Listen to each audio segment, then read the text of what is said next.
Vande Mataram students. आज हम learn करेंगे हमारा चैप्टर नंबर 9 जिसका नाम है सुक्तय, यानी कि सुक्ति रत्न, यानी कि जो रत्न समान होते हैं, जो मतलब बहुत ही इंपॉर्टेंट होते हैं ऐसे कुछ सेंटेंस। जैसे कि सुभाषितानी मैंने बोला था कि कम स्टांजास में बहुत सारी चीज़ें हमें सिखाते हैं, वैसे ये एक ही छोटे सेंटेंस में हमें बहुत सारी चीज़ें सीखने को मिलती है। जैसे कि पहला है नास्ति उद्यम समबंधुः, यानी कि उद्यम यानी कि मेहनत का कोई दूसरा ऑप्शन नहीं है।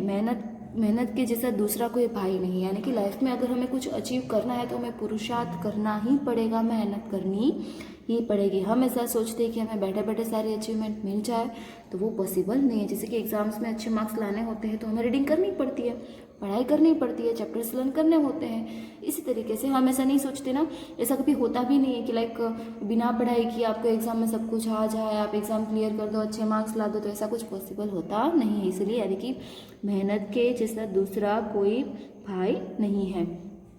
वृक्षा सत्पुरुषा एवं, वृक्ष जो होते हैं वो सत्पुरुषों के समान होते हैं। सत्पुरुष जो होते हैं हमेशा हमेशा अपने आप को जो है दुख देके दूसरों की भलाई करते हैं, हमेशा अपनी इच्छाओं का दमन करते हैं और दूसरों की इच्छा को मान देते हैं। इसी तरीके से वृक्ष जो होते हैं वो खड़े रह के बड़े होके हमें छाया देते हैं, फल देते हैं और भी बहुत कुछ हमें वृक्षों के पास से मिलते हैं। यानी कि वृक्ष सत्पुरुषों के समान होते हैं।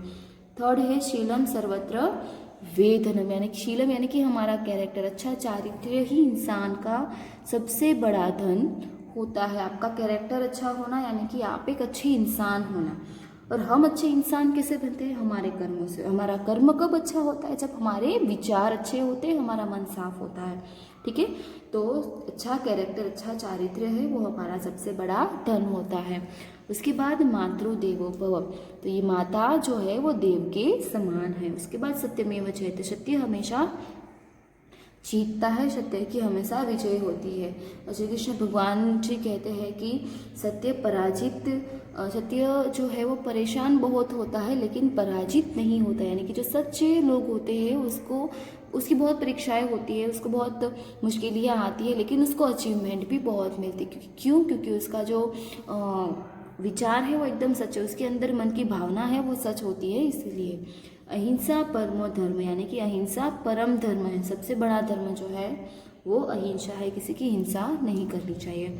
विद्या विनय से शोभित, यानी कि विद्या विनय से शोभित है। विनय यानी कि प्रामाणिकता, पोलाइटली किसी से बात करना, उसका आदर करना, उसकी बातों का मान रखना। आपके पास बहुत सारा नॉलेज है लेकिन आप बिहेवियर से बहुत रूड हो तो वो नॉलेज कुछ काम का नहीं है। ये अच्छी नॉलेज के साथ आपका बिहेवियर भी बहुत ही नम्र होना चाहिए। उत्सव प्रिया खलु जनाः, यानी कि इंसान जो होता है वो हमेशा एक उत्सव प्रिय होना चाहिए। यानी कि उसके अंदर एक हमेशा एक स्फूर्ति होनी चाहिए। ठीक है, इंसान के अंदर सारे कामों के प्रति स्फूर्ति होना बहुत ही ज़रूरी होता है। तो ये थे सिर्फ सेंटेंस, ये सेंटेंस सिर्फ आपको लिखने हैं और समझने, और नीचे ग्लोसरी दी गई है वो आपको चैप्टर का हेडिंग देके लिखनी है। अभी हम करेंगे एक्सरसाइज। इसमें क्वेश्चन 1 है, इसको अच्छे से प्रोनाउंस करना है। उद्यम समः सर्वत्र सत्यमेव विनयेन एंड उत्सव प्रियाः। उसके बाद ये जो सुक्ति दी गई है उसको अच्छे से आपको रीड करनी है। और दूसरी जो सुक्ति अगर आपको कहीं से मिलती है तो 5 ऐसे लाइन्स आपको अपनी नोटबुक में लिखने हैं। उसके बाद क्वेश्चन 4 जो है वो यहाँ पे नहीं करना, और क्वेश्चन 5 है उसको चैप्टर में से उसके हिसाब से हमें फिलिंग द ब्लैंक्स फिनिश करनी है। देश सत्पुरुषाः एवं, कौन सत्पुरुष है? वृक्षाः। देश परमो धर्म, अहिंसा परमो धर्म। देश एव जयते, सत्यम एव जयते। विद्या देश शोभयते, विद्या किससे शोभती है? विनयेन। नास्ति देश सम बंधुन, नास्ति यानी कि किसके समान दूसरा कोई भाई नहीं है? उद्यम।